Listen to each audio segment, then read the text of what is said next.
I'm not here to throw out some generic ranking because the truth is there's no single best market for co-living, only the best co-living market for you. Your skills, your risk tolerance, your goals. If you don't pick based on those things, you're setting yourself up for failure. So instead of another cookie cutter list, I'm going to give you the exact framework that I use to find markets that actually produce cash flow, work with your strengths, and create long-term wealth using the co-living strategy. I'm Miller McSwain, author of the Bigger Pockets book, Co-Living Cash Flow. I'm a co-living investor myself and help other investors all the time build profitable, high cash flowing co-living portfolios. Market selection is a huge piece of that, and this is how I do it. By the end of this video, you'll know exactly how to find a market that fits your investing style instead of chasing the trends and the top 10 lists. Analyze co-living demand, rent spreads, market saturation, and more. Avoid the biggest mistakes that drain your cash flow before you even start, and confidently choose the right location without second guessing yourself. And if you don't want to figure this out alone, join my free co-living investor community on Facebook. It's where investors connect, share strategies, and support each other through their co-living journey. The goal of this group is to provide as much value as the paid courses and communities, but do it all for free. The link is in the description. All right, let's get into it. So before we start diving into the numbers, the first thing that we're going to want to do is think about our goals. So ask yourself questions like, are you seeking cash flow more? Or are you seeking appreciation more? What sort of renter do you want to serve? So if you used to be in the military, maybe you want to serve military folks. Maybe your heart goes out to those who have lower income and you want to serve those sort of people. So think about your target demographic for co-living properties. And there's a whole host of other questions that you can think of. The purpose behind these questions is to know which pieces of data can determine if a market works towards your goals. So for example, if your goals revolve around cash flow, that tells you you probably want to find where rents are highest and purchase prices are the lowest. So you basically want to look for the best bang for your buck. So those are two pieces of data that you could be seeking. On the other hand, if appreciation is more of your game and you're looking for that long-term wealth, then you may be thinking of other factors like population growth instead that weigh more into your decision. So go ahead and brainstorm your goals and make a list of the metrics that describe the sort of market that would bridge the gap from where you are now to where your goals are taking you. And once you have a list of some of those metrics, you can move on to the next step. Okay, so once you've kind of thought about those goals and thought about the metrics that you might want to be that you might be interested in, let's go ahead and open up an Excel sheet. And we're going to open that up. Okay, you could also use a Google Sheet or something like that. I've just found that we're actually going to be I actually usually use Google Sheets. I'm a big fan, but we're going to be pulling in a lot of data, and Google Sheets doesn't tend to handle large data sets very well. So anyways, that's why I'm using Excel here. But you could try to use Google Sheets as well if you don't have Excel. First thing that we might want to grab, there's some metrics of importance that I recommend that you guys look at, but also consider any other ones that you think of based on your goals. So some of the pieces of data that I like to recommend and the ones that we'll look at in this video are: one, population data. This indicates potential rent growth and potential appreciation, although it's not certain. Number two, historical appreciation. So this just tells us if a market has appreciated well in the past. Number three, room rents, of course. Number four, rental unaffordability. So this just tells us how affordable a studio or a one-bedroom apartment is in a particular market. The less affordable, the better a room will likely perform in that market. And lastly, room rent to price ratio. You can think of this like bang for your buck. It's kind of for every dollar that you put into the property, how many do you get out? So let's start with population data. So if you were to just Google city and town population totals, you would see some things here from census.gov, right? So the census is performed, population is tallied, and then all this data is posted. So this is a very, reliable source of data here. So if you were to come here, I'm going to grab this table here, the city and town population totals. So we do want to break it down by city. Whereas they also have it by county and some other ways, but that's what I'm going to take. This is for 2020 to 2023. Feel free to grab the latest data set, but so yeah, we'll be looking at the last 3 years here. And then there's a couple of Excel sheets that you could grab. I'm going to grab this first one here, and we can open that up. I'm going to grab all of this data, I'm going to copy it, and I'm going to come put it into our research tab over here. So now that we have all of this in here, we need to do a little bit of rearranging. We're going to pull other data sets into here as well. So we're going to be pulling in, the property value data and the rent value data. Most of those are going to be organized not like this. It won't say Los Angeles City, California. It'll say Los Angeles in one column, and then it'll say California in another column. So we need to kind of get all the data to match. So let's work on doing that. If you don't know a ton of formulas in Excel, I'm just going to clean this up and delete some of these things. But if you're ever like, how am I going to, for example, here, it's how do I split this apart at the comma? things like that. You can go look at ChatGPT and like literally ask that question, and it'll give you a formula that you can paste in. So honestly, I'm gonna go do that because I don't remember every formula ever. I don't remember how to split based on a comma. So I'm gonna go do that right now. Okay, so now you can see I just literally found this formula like ChatGPT told me what to use. And I'm not gonna explain every formula, but all it's doing is pointing to cell B3 and performing some functions on it and basically grabbing everything left of the comma. So this is city. Now we'll get the state as well.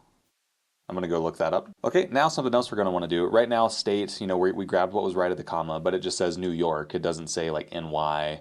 California isn't formatted like CA. So we want the abbreviations because that's how most data sets are actually going to be set up. So to do that, I went and asked ChatGPT to give me a table of state names and then state abbreviations.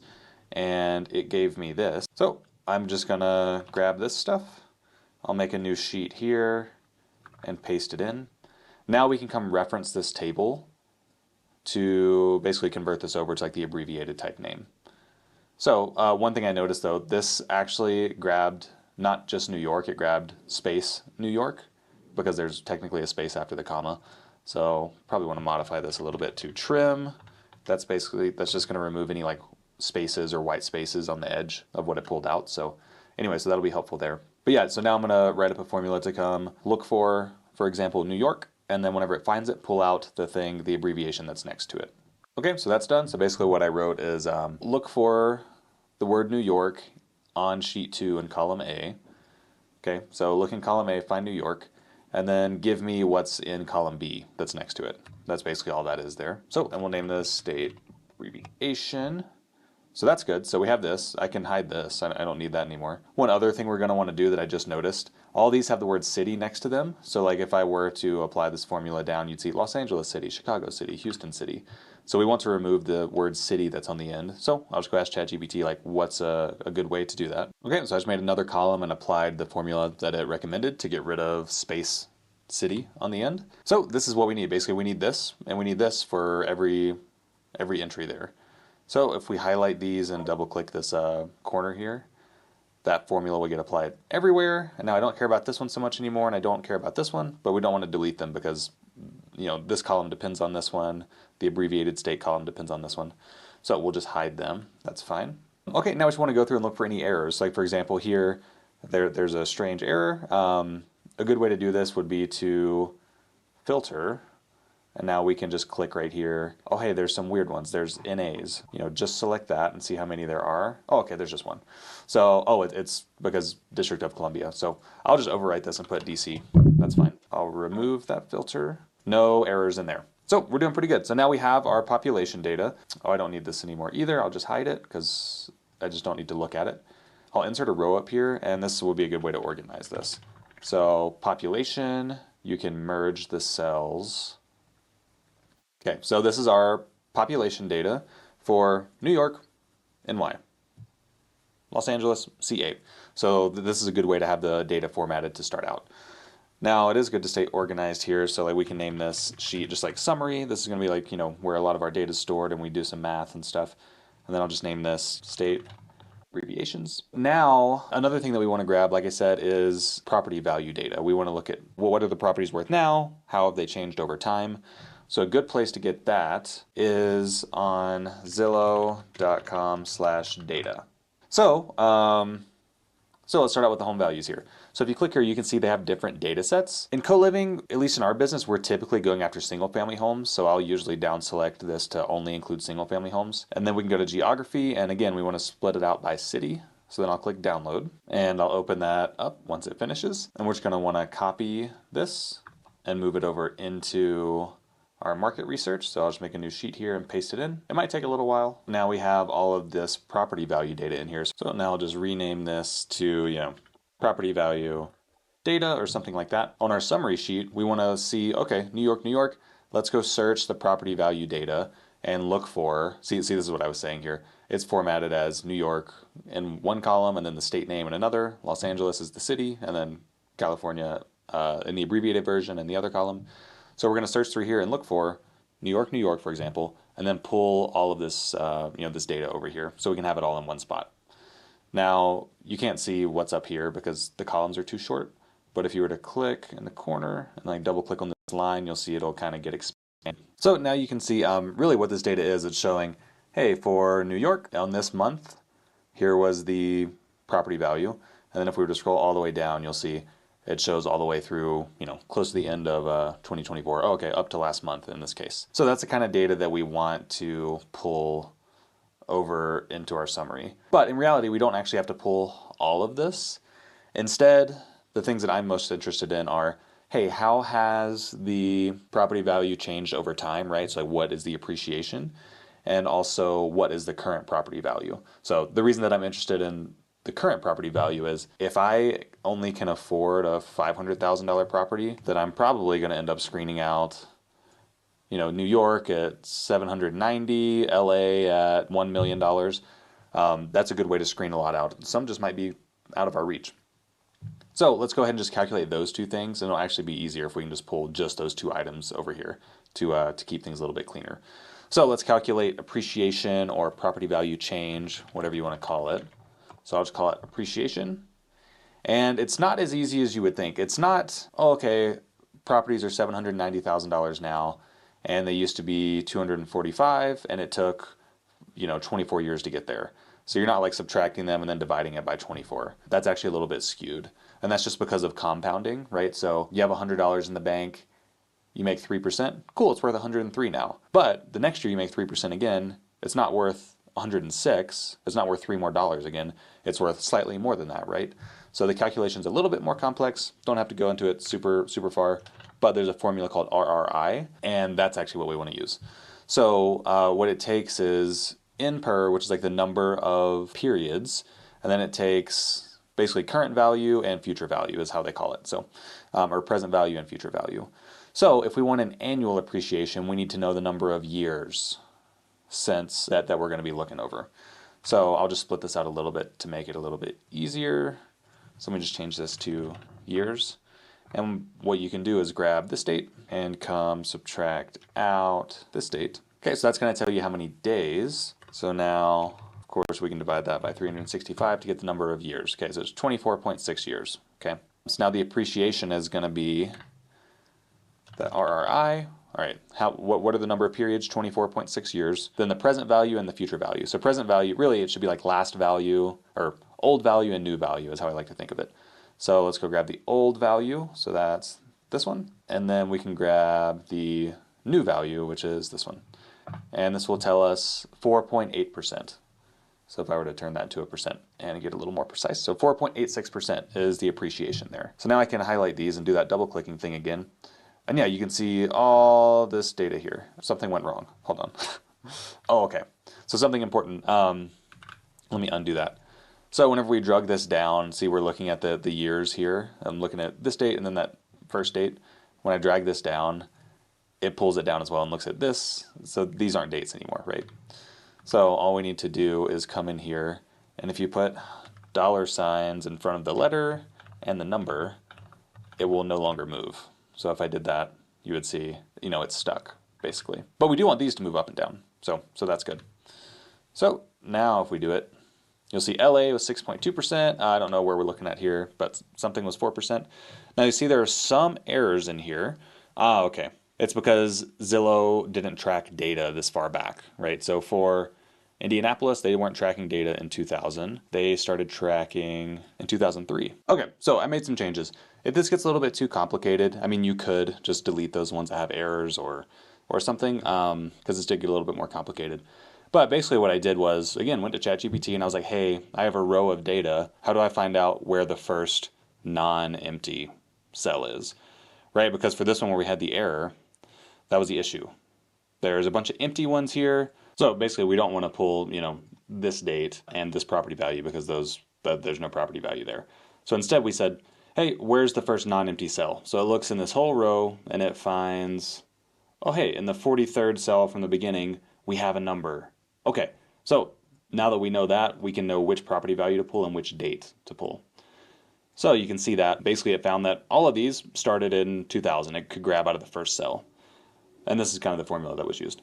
Yeah, for this one where we had the error, we need to go to cell 43 to start getting data. Then I pulled, based on this, I pulled the start date. So I'm looking at, hey, out of the first row here, I put the dollar signs in so it sticks as I send this down because we want to stay on the first row. But so out of the first row, grab this cell, the 43rd, the first, whatever. So I pulled 2000 for most of them, but it pulled a 2003 date for this. So you can see that now the year calculation is looking at, okay, what's the end date here? Oh, there's data for, for every city in this last column. But instead of going back and grabbing the first day all the way back up here, we need to grab the one that we know is the start date. So now we're going to grab this and still divide by 365. So that tells you that, yeah, most of these we have 24.68 years worth of data, but this one we only have 21. Okay, then we also need to do the similar thing to grab the first non-empty property value. So anyway, similar to this, finding the start date here, we just index this row and grab the first non-empty index that we already calculated. That gives you the first property value. So it didn't grab that blank, it grabbed that actual first one there. And now I changed the appreciation calculation to use all this data here instead. Again, we're doing the number of periods. So like, let me come down to the error example. So now it's using 21.18 instead of 24. We're using the first value. So we're using this right here instead of whatever was down at the end of this row that was empty. And we're still using the last data in this column. So now you can see Indianapolis actually had 5%. So it's really great. That's pretty good. Whereas before it was an error. We basically want to bring this column over. But we also, like I said, I want to know the current value. So that one's pretty easy, right? We're just going to grab this. So those are the two pieces of data that I want. And I can go ahead and format that as dollars. Okay, so now how are we going to get this data over? So let's go ahead and make two columns. So let me go ahead and remove any filters. So now we're just going to do a property value section, and we're going to have two columns. So I'm going to, just like we did for the population, set up a nice little area to do this. And then we'll have appreciation, and we'll do current value. Okay, so now we need to go we're going to go look on the other sheet to find the city and the state, and then pull these two values. There's a handful of ways to do this. A pretty easy one, though, is just to make a column and call it city state, and do a concatenate, and basically give it this. We want to put this text and a comma space, and then this, right? So now we need to go do that on the other sheet as well. But we're going to go search, basically look for New York, comma, and Y. That just helped us, instead of having to go look, oh, okay, where can we find this in a column over there and this? Now we can just search one column. It'll just be a little bit easier, I think. But many different ways to do this, honestly. So same thing, we're going to make a city state, concatenate this, give it a space or a comma space, and then feed it the abbreviation there. Cool, send that down the way. And now we can start pulling stuff over. All right, and here's what I came up with. You can see here that I pulled the appreciation and the current value over. And how I did it was similar to some other examples.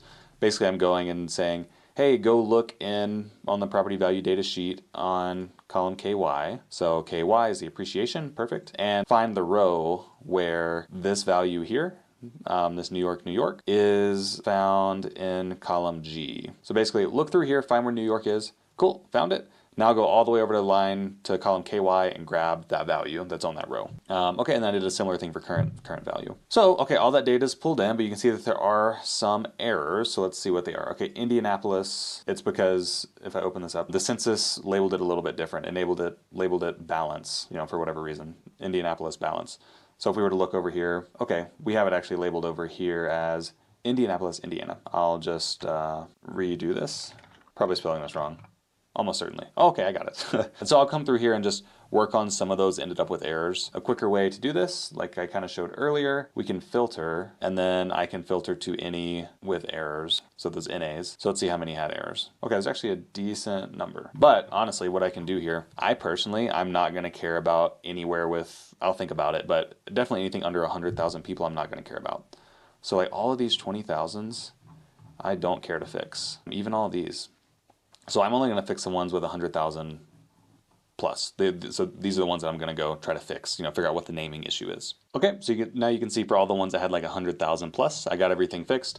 Now I will clear those filters out. So great, now we have appreciation and property value in here. So now let's go ahead and set this sheet up to just kind of, I'll show you a template of the other things that I'm gonna be looking for. And then, you can add your own metrics as well. So I'm gonna be looking for room rents, rental affordability, room to price ratio. And so those are some of the heavy hitters. We might come back in and add a few things later, but those are gonna be the big things. Now, what gets hard about this is that room rents, you can't find anywhere. You're not gonna find a spreadsheet with room rents for all of these cities. Like you might be able to find some spreadsheets with some data in them, but probably not to the extent that Zillow had all that data for, or not to the extent of like the census, like population data. That's going to take some manual work. Rental affordability, same thing. So affordability in general, rental affordability is usually the, average rental price, monthly rent divided by the average monthly income for someone. That's not exactly what we're talking about here. With co-living, our competition is one-bedroom apartments, right? Like that's the cheapest thing that folks can usually rent in a market. So we want to know, hey, are those affordable? If the cheapest thing isn't affordable, then maybe if we provide something cheaper, it'll work out even better. There'll be a lot of folks that want that. So that means to calculate this, we need one-bedroom apartment rents. There's not really a spreadsheet with that. We also need median income for all of these. Not really a sheet for that I've been able to find. If someone does, let me know. And then lastly, room to price. We need room rents to do that, and we already know like the current price. So these things are kind of manual to find.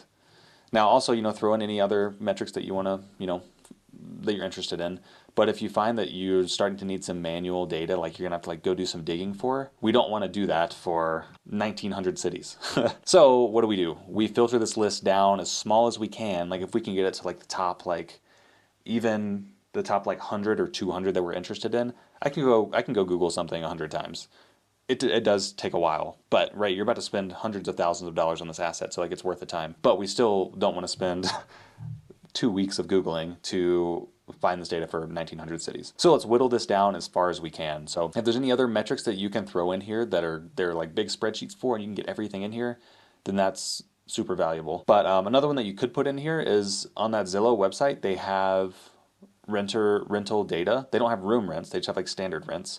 But like if you were really wanting super high rental growth, or maybe you wanted low rental growth because you're like, I feel like if it was low, then maybe it'll be high in the future or something. You could go pull that data in and calculate the rental growth just like we did with this appreciation. You could calculate current rents. So that's something you could throw in. For me, that's okay. I'm just going to focus on the room rent specifically. So now we can filter here. One thing that we can calculate right now that would be useful is the population growth percentage. That's something that I can filter on that I already have data for. Let me add that in. Okay, and it's just going to be like that RRI calculation that we did. Cool, so now we know the population growth. So like a lot of these are negative, like New York, negative, LA. Anyway, so this is something that we can filter on now that's useful. Once you get all the data that you can easily get, now we're going to filter down to get a smaller list. So do that however you want. I'll show you what I do, but this is totally personal. So first off, I don't want negative population growth, just personally. I mean, yeah, like maybe you could do rent by room in, Philadelphia. Maybe you could do it there. Maybe folks are going to come back to the market. Maybe like they left because of the remote work stuff and they're going to come back. Personally, I want to be somewhere where people are always. Like that's just me though. So I'm going to filter on that. I'm going to go to number filters, greater than or equal to 0. So now I performed a filter on the current population and just gave it, a limit. Now I'm down to a much smaller list. I'm down to 68. So I can go do some manual digging on 68. Now we're going to calculate room rents. One place you can go to estimate room rents is colivingpro.io. This is actually my product. However, I think that it works really well. So if you were to come here, colivingpro.io/rent calculator, you can search for any city. So for example, search for Colorado Springs, and I'll do a room that shares a bath. That's what we're interested in for this analysis. And for furnishing type, if you're not sure which sort of room residents in your market would be more likely to prefer, you can select either one and then look at what the result is and kind of compare them. But I know that in my market, unfurnished is the most sought after. And then you could probably leave the room size empty at this point since it's optional. So then you can calculate the rent. Okay, and then you'll get back the result here. That's an estimate along with a confidence. So keep in mind that we do have data for around 4,000 cities right now. Over time, the confidence should increase and will expand to more cities as well. This is just one feature of Co-Living Pro though. At its core, Co-Living Pro is a property management system to help you manage your co-living properties and take a lot of the stress and management headache out of the process. So we offer standard features like rent collection, but there's also a lot of co-living specific features that we offer. Things like group chats for the houses, the ability to schedule events like pizza nights, game nights, movie nights for the property, cleaning schedules, supply ordering for the shared supplies for the house, all sorts of things. So feel free to come give it a try. Okay, so that gives us room rents.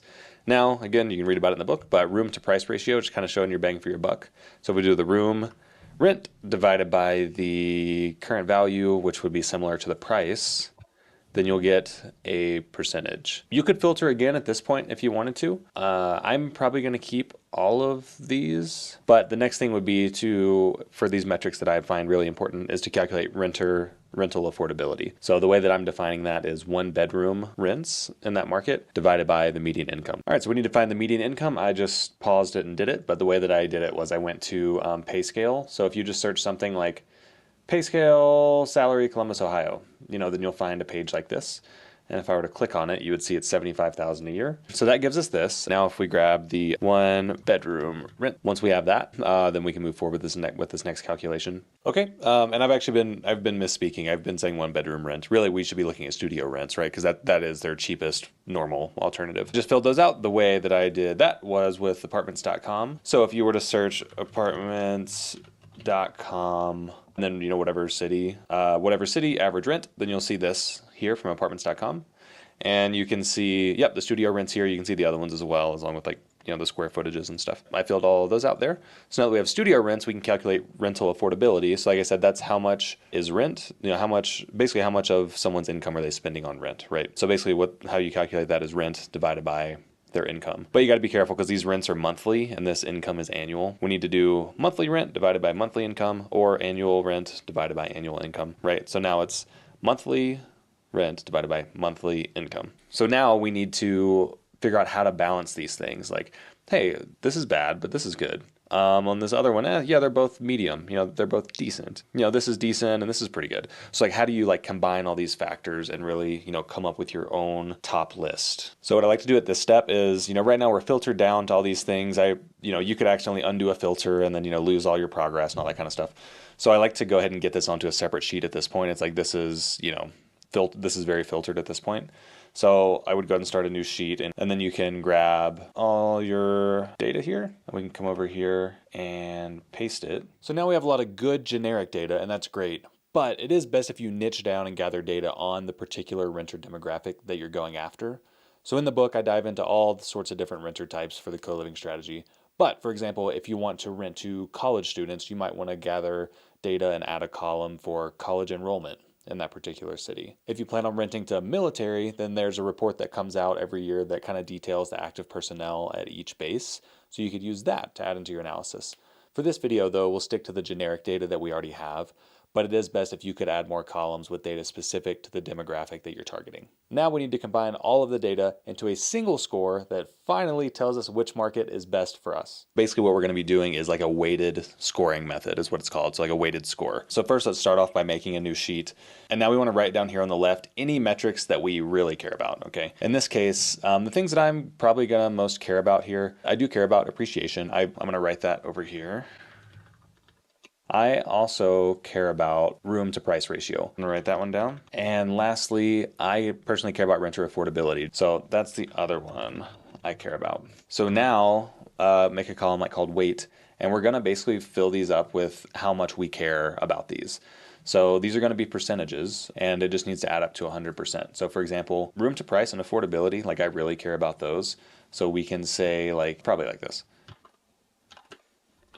And then, you can add these up and make sure that they hit 100, which this does. So I really care about the rental affordability piece. I really do want to be helping folks, and I really want to be somewhere that this is in high demand.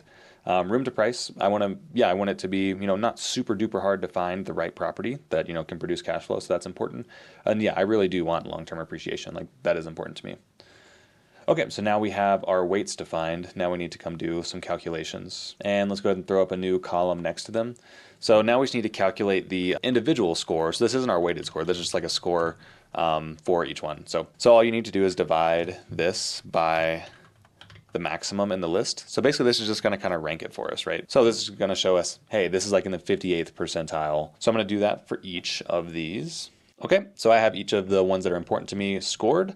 So let's just go through and just take a quick glance at these. I can sort this from largest to smallest. So let's just think about these and see if they make sense. So yeah, it's the highest appreciation, so we want it to score well. Okay, so that makes sense. Room to price.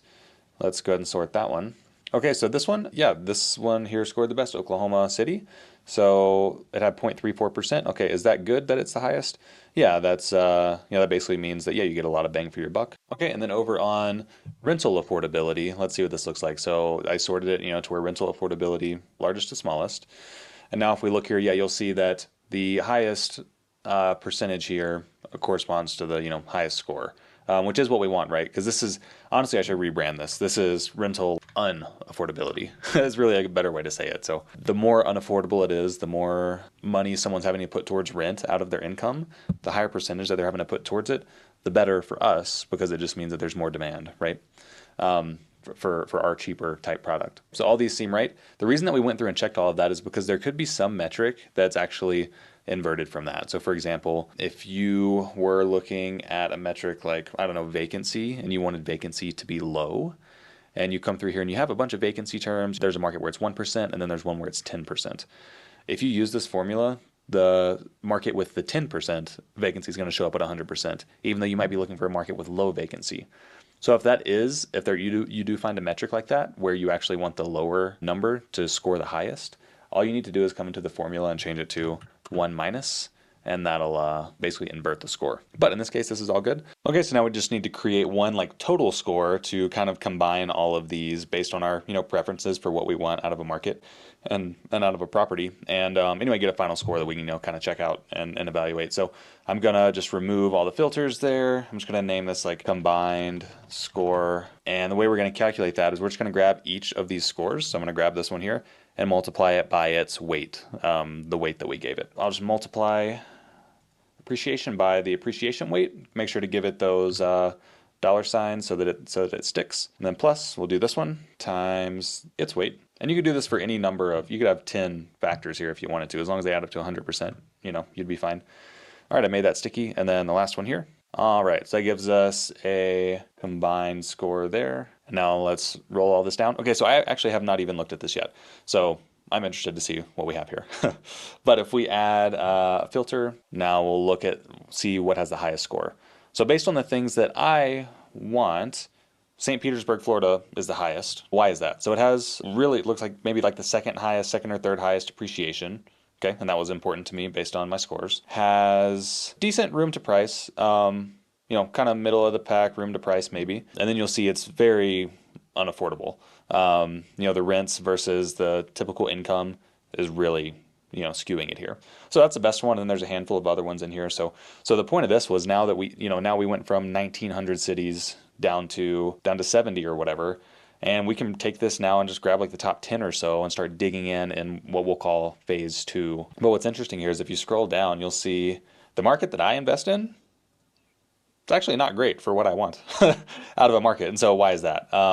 So the appreciation is like good, middle of the pack. The room to price is like really low, meaning that properties are just expensive for what we're getting out of them. And then the affordability actually isn't that bad. So that's it for phase 1. The next phases 2 and 3 are covered in detail in the co-living book. But essentially what you're going to be doing is looking into the more qualitative factors of these top performing markets in the phase 1 analysis. So you'll be looking at things like, what are the laws in the city? Are they favorable towards co-living? Are they not? Are there specific employers in the market that employ your target demographic? And are they strong employers that'll be around for a long time? You'll use qualitative factors like these to help further make your decision in phases 2 and 3. So to take it back, picking the right market isn't about chasing the trends or copying a particular list. It's about using a framework like this one that aligns with your strengths so that you get higher cash flow, fewer headaches, and a real path towards long-term wealth. If you want to shorten the learning curve and connect with investors who are actually doing this, join my free Facebook community where we share real co-living deals, strategies that work, and help each other grow. No fluff, no nonsense, just real results. The link is in the description. Most people will keep searching for the perfect market instead of actually building wealth. The people who win, though, they get in the right rooms with the right people and take action. So the choice is yours.